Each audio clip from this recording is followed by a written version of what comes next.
السلام عليكم ورحمة الله وبركاته. اخباركم ايه؟ يا رب تكونوا بخير وبأحسن حال. ده فول كان عندي متبقي من رمضان عشان التدميس وكده يعني والسحور، فانا قلت استغله يعني بدل ما يسوس بقى ولا يترمي ولا يفضل مركون ملوش عايزة، يعني احنا كده كده بنجيب جاهز من المطعم على طول يعني.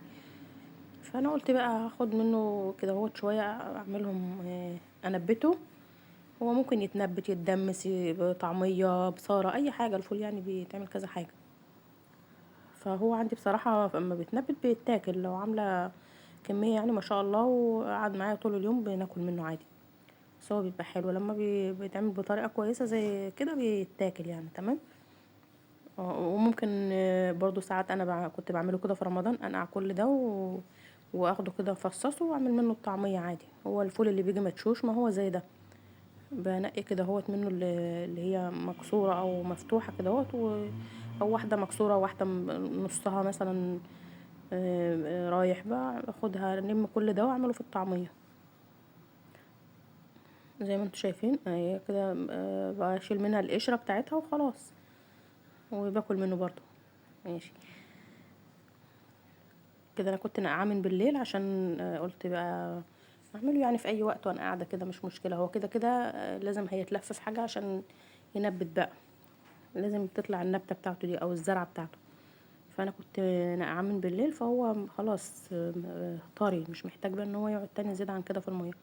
فانا جبت حته كده جلابيه قديمه عندي يعني، او حته قطن او اي حاجه عندك هاتيها وحطي فيها على طول مش هيجرى لها حاجه، او حته ملايه حته عبايه حته اي حاجه يعني عندك زي ما انت شايفه. ورحت عاملاه كده وهرجعه تاني في العلبه بتاعته يوم بقى او يومين معايا لغايه ما النبته بتاعته او الزرعه بتاعته دي تطلع، وخلاص هو بيتفاعل مع نفسه يعني كأنك زرعاه في حاجة. ده زي اللي بيتزرع بالظبط، كل ما فيها ان دي زرعة في العلبة بمية بس او في حتة، والزرعة التانية بتبقى في الارض يعني وكده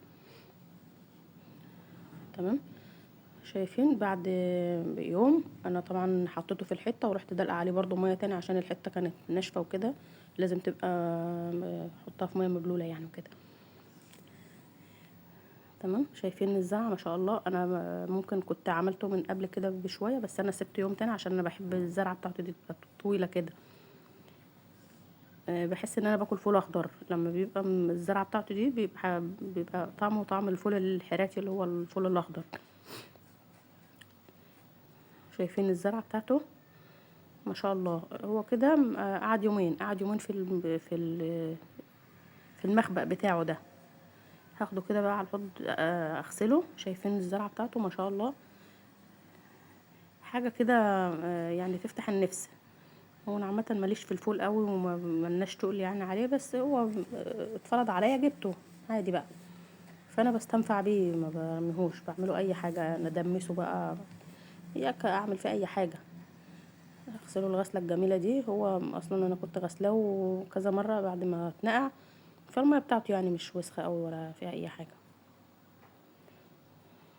هو متنقي برضو من اي شوائب فيه او اي، بيبقى فيه بقى زلط فيه حاجات تاني برضو.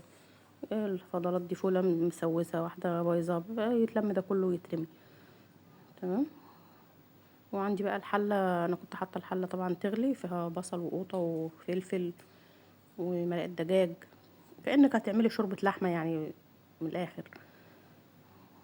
ورحت حاطة بقى الفول كده اسيبه بقى طبعا مع نفسه يستوي، واعمل له بقى الطشة بتاعته الجميلة على ما يجهز يعني.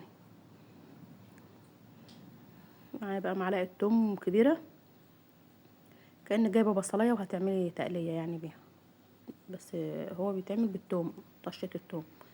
تومية كبيرة كده عشان ما شاء الله انا كنت عاملة كتير يعني. انتي لو هتعملي برضو على حسب الكمية بتاعتك بقى، نص كيلو عايز تومية صغيرة، كام فص كده حاجة بسيطة يعني تمام. وهنا بزود له بقى مية من بتاعة الفول، شوربة من بتاعة الفول، بس خلي بالك عشان الشوربة بتبقى يعني بتبقى سخنة وكده، من السخونية بتاعة الشوربة يعني ممكن تلسعك. شايفين الجمال ما شاء الله ما شاء الله، يعني بيبقى حاجة خرافة. عايزة بقى تحطي له فلفل يكون حراق شوية ماشي، شوية شطة، بهارات عندك اللي انت عايزاه، اي حاجة بتحطيها في الاكل اللي انت بتطبخيه برضو حطي منه للفول هيبقى حلو ان شاء الله.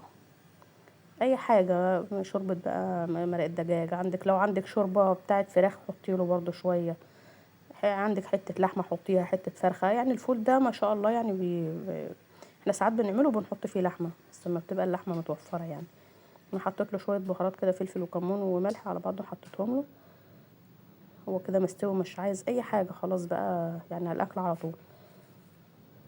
لان هو عشان كان منقوع وقعد يومين في المشتل بتاعه ده، فما شاء الله ما خدش سوا يعني، ما قعدش نص ساعه بالظبط.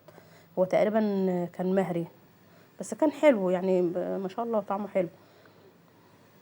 وفي شوربه برضو اللي عايز يحط بقى عليها ليمون، عايز ياخدها كده. كل واحد بقى ليه في مكان بغرام. عليه الصلاه والسلام. السلام عليكم.